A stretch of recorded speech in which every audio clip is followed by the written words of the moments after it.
Okey, bertemu lagi di Astro Awani Malaysia Memilih dan Malaysia masih lagi menunggu pembentukan kerajaan dan dua visual di sebelah kanan Ehsan itu adalah dua visual yang kami bawakan dari Istana Negara. Kami menantikan apa yang terkini yang rasmi dan juga sahih dari Istana Negara untuk kami kongsikan bersama dengan anda. Ratusan warga media masih lagi berkumpul di sana. Tapi dalam masa sama, saya masih lagi bersama dua orang tetamu kita, Datuk Seri Akbar Sata yang sentiasa setia bersama dengan kami dan juga saudara Herizal juga bersama dengan kita. Herizal menyebut mengenai bagaimana menyatukan rakyat apabila seorang Perdana Menteri diumumkan nanti. Dan ini masalah yang dihadapi oleh banyak demokrasi lain di dunia. Contohnya di Amerika Syarikat seperti Harizal katakan tadi. Kita tadi menyebut bahawa di Indonesia contohnya, Presiden Jokowi melantik Jeneral Prabowo sebagai daripada kabinetnya untuk meredakan keadaan. Namun jangan dilupa, berusuhan juga berlaku di Indonesia, di Jakarta khususnya apabila pilihan raya presiden tamat. Dan itu mengorbankan nyawa. Dan kita tidak perlu melalui peristiwa seperti itu. Pada pandangan Rizal, bagaimana fabrik dalam masyarakat kita ini, kita berbilang kaum dan dalam masa yang sama kita masih lagi dapat bertenang di dalam banyak aspek transisi. Bagaimana itu perlu diraihkan pada ketika ini dan juga pemimpin politik sepatutnya lebih mudah untuk berdampingan dan menyantuni rakyat dengan berbagai kaum dan juga menyedari harmoninya antara kita sama lain ini. Sebenarnya saya rasa pengundi-pengundi Malaysia ni agak rasional ya. Dan itu adalah antara kekuatan demokrasi di Malaysia. Tetapi kita tidak boleh ambil lewa. Maksudnya kalau tidak merusuh tak payah buat apa-apalah. Kalau tak ada sesuatu keadaan yang kritikal, maksudnya mungkin kita tak payah berubah, jangan macam tu. Sebab siapa pun yang rasional ini apabila dibiar-biarkan ya, atau isu ini kita tak address ya, kita tak perbaiki kelemahan kita, makin lama dia akan hilang rasionalnya. Jadi itu yang saya ambil contoh Amerika tadi, kerana kita nampak apabila dibiarkan selama beberapa tahun ya, keadaan itu menjadi semakin meruncing. Sehinggalah satu tahap di mana kita hampir-hampir melihat bahawa Amerika yang dikenali sebagai the beacon of modern democracy itu hampir runtuh sistemnya. Jadi kita tak mahu begitu. Itu yang bagi saya memang betul pengundi kita rasional, memang betul rakyat kita itu sabar menunggu dan sebagainya. Tetapi something needs to be done. Tidak bolehlah kerana mereka itu rasional, kita anggap selama-lamanya mereka akan terus rasional. Dan ini melangkaui naratif. Saya kena ulang ya. It has to be done with their actions. Jadi rakyat nampak bahawa bersusah payah mereka itu keluar mengundi. Berbaloi. Bersusah payah mereka itu mendokong sistem demokrasi itu berbaloi. So sebenarnya responsibility, tanggungjawab itu sangat tinggi. Saya sebenarnya kagum dengan semua orang yang nak jadi Perdana Menteri pada saat ini. Saya kagum. Bagi saya this is not the best time. Dan tapi with a lot of respect lah. Kagum itu bukannya cynical ya. Kagum itu with a lot of respect kerana saya merasakan kalau betul, makanya we are blessed. Okay, kita ni selamat sebab ada orang yang nak memikul tanggungjawab yang sangat besar ini. Tetapi saya harapkan pikullah tanggungjawab ini dengan baik, move on, get the best people to do the job and perbaikilah negara kita terutamanya di saat-saat kita akan memasuki situasi ekonomi dunia dan juga perubahan geopolitik yang sangat-sangat genting. Boleh tambah sikit? Boleh tambah sikit? Boleh? Silakan. Sentiasa terbuka. Kita demokrasi di sini. Yang saya setujulah. Rakyat kita ni bagus, rasional. Yang kedua, kita orang baik. Tak bergaduh. Cuma ada juga orang-orang menyatakan bahawa kadang-kadang orang politik dia pecah belahkan kita. Kalau benar, saya rasa tak boleh lah. Maknanya selepas ni, jangan cuba api-apikan masyarakat. Supaya kita cari jalan yang terbaik supaya kita bersatulah. Kan? Jangan buat itu. Sebab ini bukan memberi kesan terbaik kepada masyarakat, bahkan juga politik kita akan jadi macam ni. Sampai bila-bila election pun duduk 50-50. Sebab sekarang ni saya tahu masyarakat kita terbagi pada 50-50. Ada yang sokong 50% kot ni, sokong 50% kot ni. Jadi you buat, kita dah habis 1.01 bilion. Buat pilihan raya pun macam tu jugalah. Pimai Tentu. Okey. Datuk, dan juga Harizal, saya nak tanya kepada kedua-duanya. Tadi kita bercakap berkaitan dengan polisi dan kemudian Harizal kata dia kagum siapa yang nak jadi Perdana Menteri buat masa dan juga ketika sekarang. Apabila kita bercakap berkaitan dengan Dream Team, pastinya siapa saja yang diumumkan sebagai calon Perdana Menteri, dia mahukan satu bentuk kabinet yang diidam-idamkan olehnya, walaupun ia terpaksa merentas ke setiap parti untuk memilih calon yang terbaik sebagai anggota kabinet. Bagaimana kita nak meletakkan diri sebagai seorang ketua craft ataupun mencorakkan satu dream team yang baik untuk pasca PRU ke-15. Tak kiralah siapa, sama ada Muhyiddin ataupun Anwar selepas ini. Rizal. Jadi yang pertama sekali, tentu sekali kepala-kepala gabungan ini, Pakatan Harapan atau Perikatan Nasional, tentu sekali mereka mengenali calon mereka lah. Jadi saya harap mereka betul-betul kenal lah, janganlah letak nama saja dan tak kenal. Itu step yang number one. Pasal ada reshuffle. Jadi maksudnya kalau dia dah betul-betul mengenali calon dia, sepatutnya dia tahulah background calon dia. Jadi macam saya cakap, you need a strategy when you go into a competition. So you should already have sebenarnya tim saya yang mana. Kalau saya menang, apa tim saya, gabungan saya ini. Saya agak saya is something that is very interesting bagi saya di Malaysia ini. Lagi sekali saya ambil contoh bola lah sebab World Cup. Kita dream team ni kita selalu orang kita tengok di Astro pun banyak siaran bola ni. Dia letak ni dream team ni siapa yang defender. This is cross club dan sebagainya. Election di Malaysia, dia cuma nak tahu calon Perdana Menteri. Pengundi kita ni pun pelik juga. Dia nak tahu calon Perdana Menteri. Dia tak pernah kita ni nak tanya, okay, kalau betul you punya gabungan, what's your dream team? Kalau you menang nanti. You present to me. Siapa you punya ministerial candidate? Nak takut buat apa? Because this is your team. And saya rasa benda itu tidak dibuat because dia nak save that, sebab dia tu tujuan dia nanti bila menang, this can be a trade. Saya nak lantik siapa dan sebagainya. Kalau mention awal nanti, dah tak ada apalah. You don't have your cards anymore.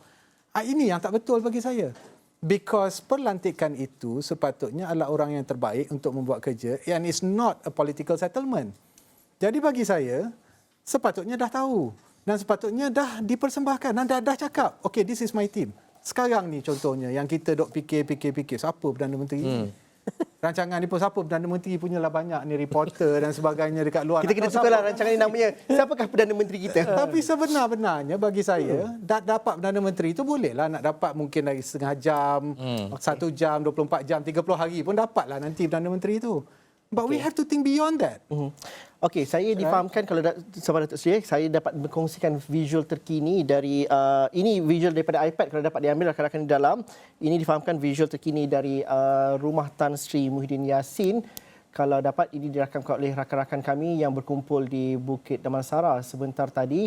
Ini visual Tan Sri Muhyiddin Yassin pulang ke rumahnya menurut wartawan. Dan kita masih lagi menunggu pergerakan dari pintu 2 Istana Negara kerana difahamkan akan ada pergerakan sebentar lagi. Belum lagi. Dan buat sekarang ini visual terkini kami bawakan dari kediaman Tan Sri Muhyiddin Yassin. Tan Sri Muhyiddin Yassin sudah pun selesai menghadap Yang di-Pertuan Agong dan ini pula visual dari pintu Istana Negara dan pihak media masih lagi menunggu kenyataan rasmi daripada Istana Negara. Begitu juga dengan kelibat Datuk Seri Anwar Ibrahim. Belum ada perkara yang rasmi dikeluarkan buat setakat ini. Mungkin anda boleh berteka-teki, anda boleh menyatakan kesahihan dan sebagainya. Tapi yang pastinya kami akan bawakan perkembangan terkini dan juga perkara yang pasti ialah berkenaan dengan kenyataan daripada Istana Negara. Harizal, tadi kita bercerita pasal Dream Team, tapi dalam masa yang sama kita dapat elak bahawa apabila kita meletakkan nama calon Perdana Menteri itu, kita meletakkan persona, kita bernostalgia dan sebagainya. Dan itu teknik yang digunakan oleh baik Tan Sri Muhyiddin Yassin dan juga Datuk Seri Anwar Ibrahim apabila berkempen dalam pilihan raya. Namun, kata Harizal tadi, anda salute kepada calon-calon Perdana Menteri ini kerana ini masa yang cukup sukar dan masa di mana masyarakat bertanyakan dan juga menyantuni ahli politik dengan cara yang berbeza. Bagi calon-calon Perdana Menteri ini, mungkin apa yang kita perlu katakan kepada mereka supaya mereka sedar situasi semasa dan juga tindakan masyarakat untuk mempersoalkan tindakan ahli-ahli politik. Ini bukan lagi tahun 1990-an yang kita bersenandung dan juga bernostalgia betapa hebatnya figura tertentu. Jika anda hebat, kita juga ada masalah yang hebat. Rakyat juga jauh lebih sophisticated dan juga berfikir jauh ke hadapan. Herizal, dengan sebagai Herizal dan Datuk Seri boleh menjelah lepas itu. Saya rasa yang pertamanya kesedaran tu mungkin dah ada. Ya, kerana kalau kita lihat cara berkempen dan sebagainya tu memanglah dah berubah. Jadi tentu sekali ada semacam kesedaran bahawa there needs to be a little bit more engagement lah, ya, dengan pengundi, bercerita tentang accountability dan sebagainya. Tetapi apa yang saya nak tekankan di sini bahawa kesedaran itu harus berpanjangan. Dia tak boleh berhenti selepas orang habis membuang undi. Maksudnya dia harus bawa berterusan.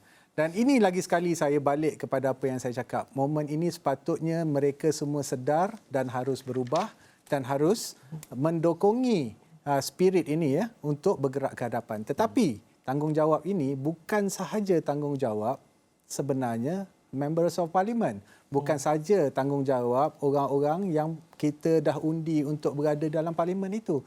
Tetapi juga tanggungjawab pengundi-pengundi. Ini yang saya cakap, di Malaysia ini kita harus tekankan konsep how to be the most effective democratic citizen. Itu kita tak pernah fikir. Setiap daripada kita mempunyai tanggungjawab untuk menjadi citizen ataupun rakyat demokrasi yang efektif. Bagaimana? Mungkin melalui perkumpulan, check and balance, untuk kita sampaikan suara kita kepada mereka-mereka ini, mengetengahkan idea. Sekarang ni platform macam-macam. Dah ada macam-macam. Jadi kalau kita nampak tak respons, dan kita mungkin boleh mempergiatkan lagi supaya kita dapat educate, ya, kita punya wakil-wakil kita di Dewan. Jadi sebenarnya bukan sahaja one way, bukan sahaja mereka, tetapi kita juga harus memainkan peranan. Janganlah kita bercakap, tapi kita tidak menjalankan tugas kita untuk menjadi responsible democratic citizen. Ini yang penting. Dan responsible democratic citizen ini macam-macam. Kalau Datuk Seri cakap tadi, daripada segi integriti, ini tak boleh wakil aja. Semua orang kena ada integriti dalam negara ni. Biarpunlah you kerja sebagai guru ke, you kerja sebagai pemandu bas ke, you kerja sebagai lawyer ke, sebagai apa ke, integriti itu sangat penting. Ya. Jadi kalau masing-masing kita memainkan peranan untuk menjadi effective democratic citizen, ya, kemungkinan besar negara ini boleh bergerak dengan lebih produktif dan proaktif bergerak ke hadapan. Ya. Datuk Seri. Saya ada 3 kriteria ni.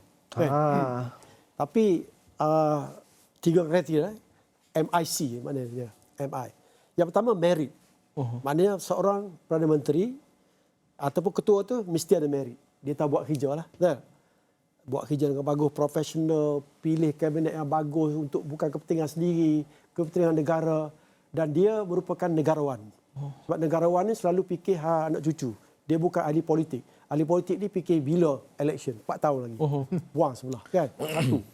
Yang kedua, integriti. Samalah. Buang perkara yang tak elok, buat perkara yang baik. Pastikan bahawa kita ikut satu analogi lagi, satu prinsip yang dikenali sebagai intellectual honesty. Kata naklah di kota. Itu mustahak.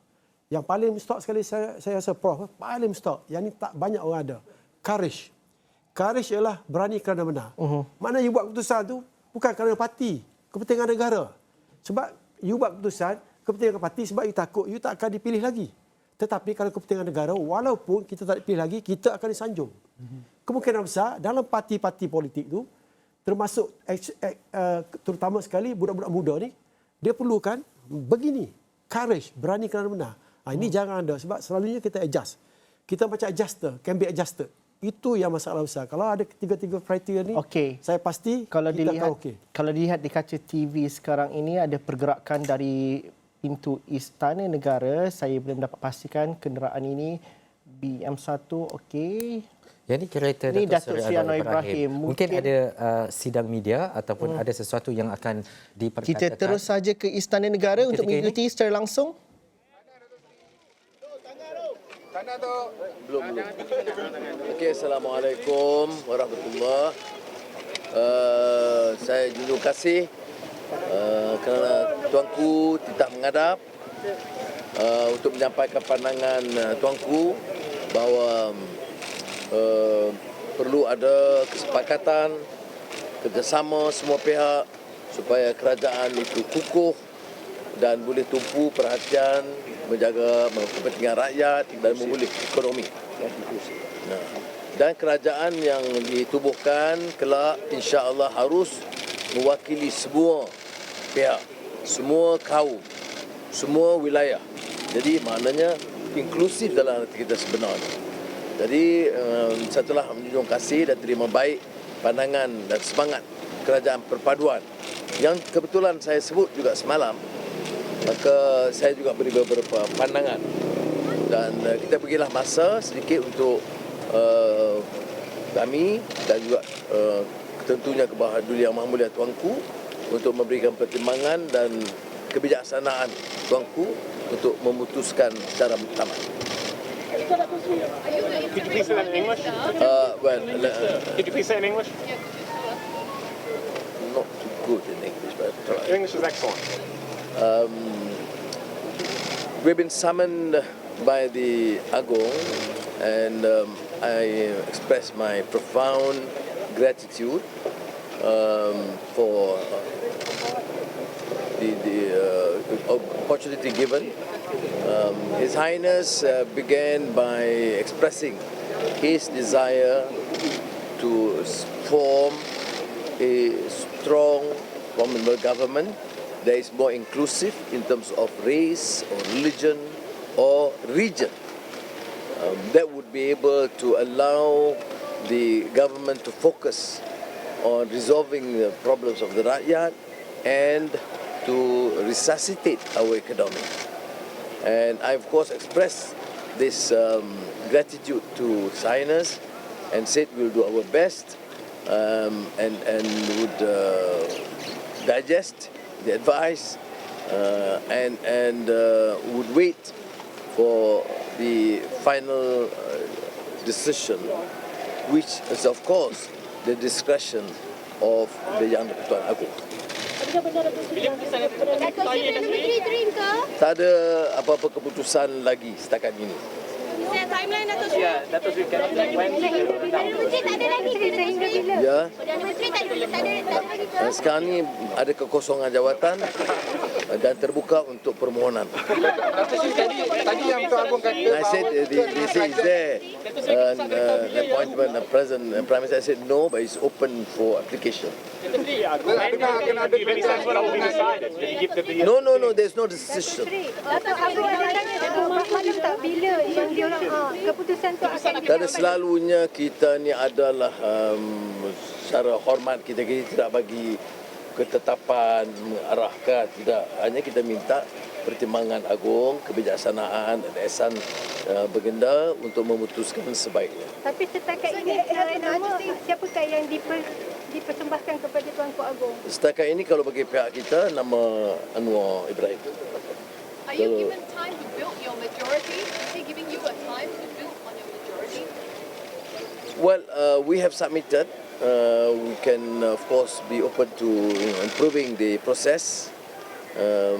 Given time, I think would secure the simple majority, as I have indicated earlier. Baik, terima kasih banyak.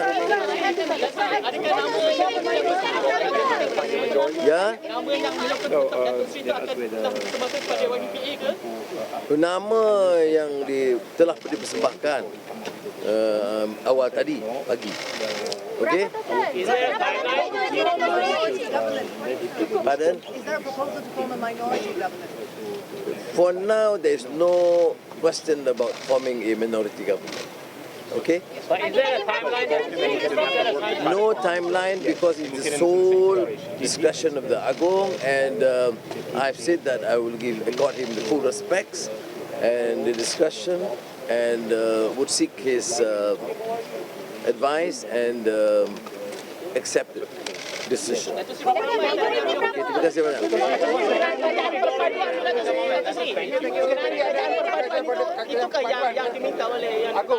Dan kerajaan perpaduan itu istilah yang saya gunakan semalam. Dan kebetulan Agong daripada bertahun-tahun yang lalu secara konsisten memohon supaya ada semangat perpaduan di kalangan rakyat. Termasuk tak kala Datuk Seri Ismail dilantik dan sebelumnya Tan Sri Muhyiddin. Tapi mereka tidak menjalankan. Lainlah kalau saya hormat dan patuh. Assalamualaikum. Terima kasih Datuk Seri.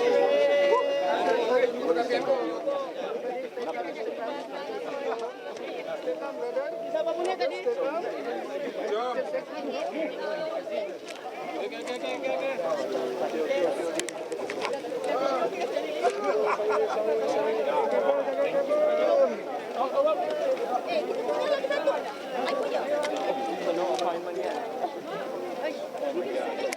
I asked him to push me back 5 minutes. I had to find myself. Thank you. Okey, demikian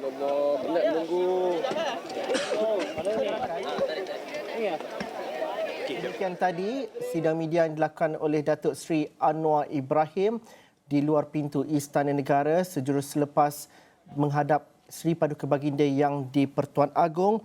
Antara perkara yang diungkapkan ataupun yang dirumuskan oleh Datuk Seri Anwar Ibrahim dalam sesi menghadap Yang di-Pertuan Agong itu ialah Yang di-Pertuan Agong menitahkan bahawa perlunya ada kesepakatan demi kepentingan rakyat di mana kerajaan yang bakal dibentuk nanti perlu mengambil kira ataupun perlu bersifat inklusif yang merangkumi ataupun dianggotai oleh pelbagai kaum, agama dan juga wilayah secara inklusif. Apabila ditanyakan wartawan siapakah nama Perdana Menteri, itu tidak dinyatakan dengan jelas oleh Datuk Seri Anwar Ibrahim. Tiada timeline katanya tadi juga, dan juga kita masih lagi menunggu isyarat yang lain dan kenyataan yang lain yang boleh kita fahami, dan kita membawakan perkembangan secara langsung, dan ini visual yang kami bawakan dari pintu Istana Negara. Datuk Seri Anwar Ibrahim baru sahaja memberikan sidang medianya sebentar lagi tadi. Dan apa yang dinyatakan adalah secara konsisten berkaitan dengan semangat kerajaan perpaduan. Bagaimanapun apa yang dinyatakan oleh Datuk Seri Anwar Ibrahim melihat kepada memberi pertimbangan khususnya Yang di-Pertuan Agong dalam memutuskan bagaimana dan siapa Perdana Menteri secara muktamad. Tetapi itu akan, saya rasa ada satu kenyataan daripada Istana Negara. Betul, itu akan dikeluarkan nanti. Tapi di akhir ini kita ada mungkin kurang daripada 5 minit untuk kedua-dua tetamu. Datuk, dahulu daripada apa yang kita lihat sepanjang hari ini sehingga selesai sidang media ataupun apa yang dikatakan oleh Datuk Seri Anwar Ibrahim, bagaimana apa yang mungkin Datuk boleh katakan jangkaan pengharapan selepas ini, terutamanya dalam melihat keadaan suasana Malaysia lebih baik? Saya harap semua akan terbaiklah. Ia demi negara, demi rakyat, bukan kepentingan sendiri. Dan sudah tentu kita nak melihat kestabilan politik, kestabilan kebaikan ekonomi dan juga masalah sosial dapat diatasi dengan baiklah. Itu harapan kita, harapan rakyat, dan pastikan bahawa kita masih perlu negarawan untuk menjaga negara ini. Harizal, seperti yang dinyatakan oleh Datuk Seri Anwar Ibrahim yang merumuskan dalam pertemuan itu, Yang di-Pertuan Agong menitahkan bahawa kerajaan yang bakal dibentuk nanti berbentuk inklusif, penglibatan semua pihak merentasi kaum dan juga wilayah. Ini merujukkan juga kepada Sabah dan Sarawak dan sebagainya. Ini secara jelas dinyatakan oleh Yang di-Pertuan Agong. Malah Datuk Seri Anwar Ibrahim mengatakan bahawa itu yang juga dinyatakan ataupun dititahkan Tuanku sejak tahun 2020 contohnya. Dan itu juga kita bincangkan dalam Astro Awal ni. Rakyat yang mendengar pada hari ini kata, alah, takkan tak ada keputusan lagi, takkan tak tahu lagi, penat menunggu. Tapi di bawah sedar bagaimana kita mahu memahami bahawa ini adalah perkara yang kita perlu fahami dan juga realiti baru dalam pembentukan kerajaan yang inklusif. Itu maksudnya bagaimana rupanya nanti. Jadi ada dua perkara di sini. Yang pertama, penantian. Penantian itu bagi saya memanglah kita kalau boleh kita nak selesaikan ini supaya kita terus boleh bergerak ke hadapan, kita terus boleh berbakti dan sebagainya. Masing-masing rakyat dan juga ahli-ahli politik ini. Tetapi oleh kerana ini bukanlah suatu perkara yang mudah, perkara ini juga perkara yang agak baru untuk Malaysia. Dan tambahan lagi, terlalu penting untuk kita menyelesaikan ini dengan cara yang terbaik. Saya berharap rakyat tunggulah sedikit lagi. Because lebih baik kita buat keputusan ataupun menunggu keputusan yang terbaik daripada kita dapat keputusan yang terburu-buru. Saya rasa terutama sekali oleh kerana konteks kehidupan kita dan konteks keadaan ketidakstabilan dunia pada hari ini. Itu yang pertama. Yang keduanya, saya mengajak semua teman-teman saya dan juga semualah yang berminat dengan ini untuk berfikiran ke hadapan. Agong telah pun menitahkan untuk kita untuk membina sebuah kerajaan yang inklusif. Kita juga harus bersikap inklusif, jangan kerajaan itu sahaja. Kita semua harus bergerak ke hadapan sebagai satu kerana apa yang kerajaan buat itu kalau tidak didukung pun takkan jadi. Ya, jadi kita harus mendukung bukan sahaja kalau yang di-Pertuan Agong telah menitahkan kepada Datuk Seri Anwar Ibrahim dan Tan Sri Muhyiddin Yassin untuk ada kerajaan dan kabinet yang inklusif, kita harus mendukung idea itu. Kita harus juga mendukung siapapun Perdana Menteri ini, biarlah kita bergerak sebagai sebuah negara. Ya, bagi saya itu sangat penting. Jadi itu dua respons saya dan harapan saya lah bergerak ke hadapan. InsyaAllah kita akan selesaikan masalah ini dalam satu jangka masa yang tak berapa lama lah. InsyaAllah. Bergerak dalam satu negara, bukan lagi bergerak melihat kepada kepartian dan sebagainya. Kita nak bersama Profesor Madya Datuk Dr. Syam Rahayu Abdul Aziz, pakar perlembagaan, sebelum kita berakhir untuk waktu ini. Assalamualaikum Datuk. Waalaikumsalam. Ya, Datuk, pertama sekali mungkin banyak antara capaian kita sebelum ini berkaitan dengan kerajaan caretaker, berkaitan dengan kerajaan sementara dan sebagainya, tetapi menerusi apa yang berlaku hari ini masih lagi belum tahu ataupun dapat kepastian siapa Perdana Menteri, tetapi apa yang dinyatakan oleh Yang di-Pertuan Agong jelas berkaitan dengan inklusiviti, berkaitan dengan perpaduan dan sebagainya dalam membina sebuah kerajaan dan sebuah negara itu, Datuk. Ya, saya fikir ini dah beberapa kali diingatkan oleh Kebawah Duli Yang Maha Mulia Sri Paduka Baginda Yang di-Pertuan Agong sebelum ini, bahawa kerajaan itu perlulah kerajaan yang mewakili prinsip-prinsip sebuah kenegaraan, sebuah negara yang mempunyai perpaduan yang tinggi, ya, tidak ada kebencian antara kaum. Dan pada saya ini adalah satu peringatan daripada Yang di-Pertuan Agong. Dan kata kita lihat juga mungkin dari segi komposisi jemaah menteri, dari segi pada saya yang paling penting ialah dari segi pelaksanaan dasar-dasar negara berasaskan kepada peruntukan perlembagaan persekutuan sebagai undang-undang tertinggi negara.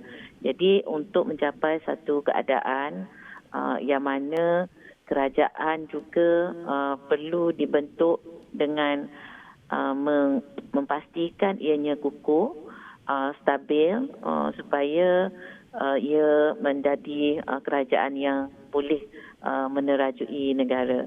Dan untuk kestabilan itu, itulah yang dimaksudkan supaya sebuah kerajaan itu yang inklusif. Ini seolah-olah dalam bentuk suatu kerajaan yang mempunyai perjanjian antara pihak-pihak itu.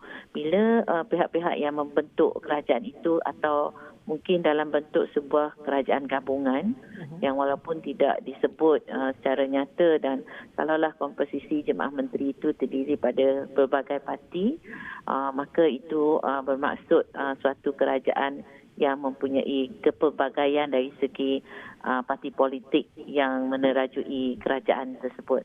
Tapi itulah yang paling penting pada pandangan saya ialah prinsip-prinsip selain daripada mencapai kerajaan perpaduan yang menghormati, holistik dan sebagainya.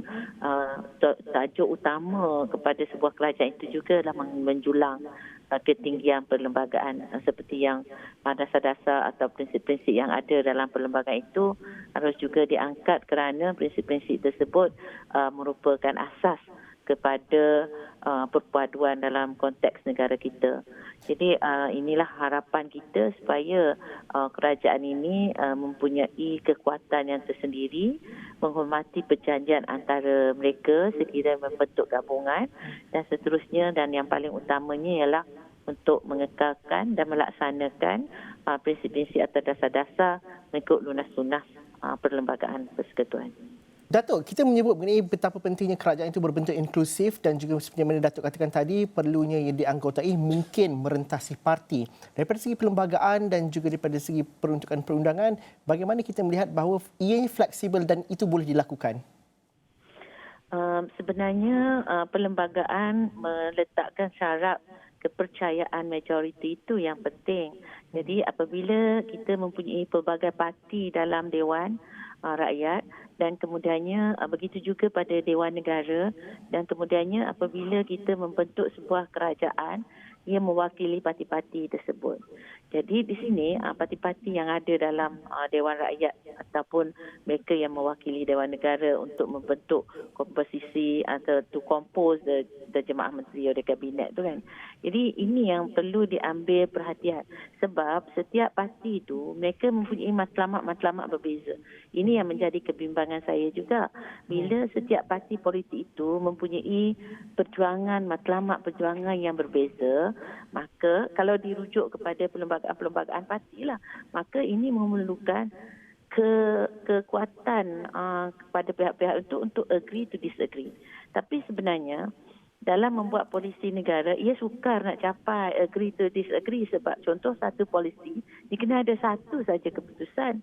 Kalau nak buat undang-undang, dia kena ada satu je keputusan.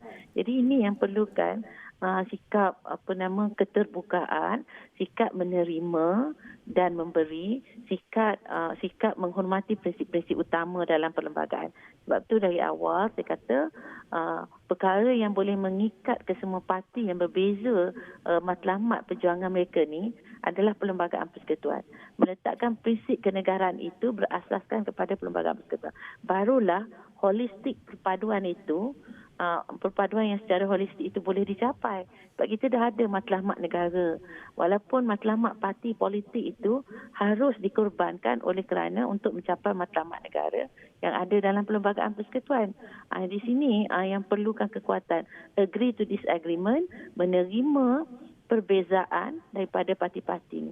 Dan kita tidak mahu kerajaan yang kita bina pada awal keputusan yang kita buat dalam pilihan raya ini akan terumbang-ambing dan bertukar-tukar lagi pada pertengahan sebelum mencapai umur matang 5 tahun akan datang.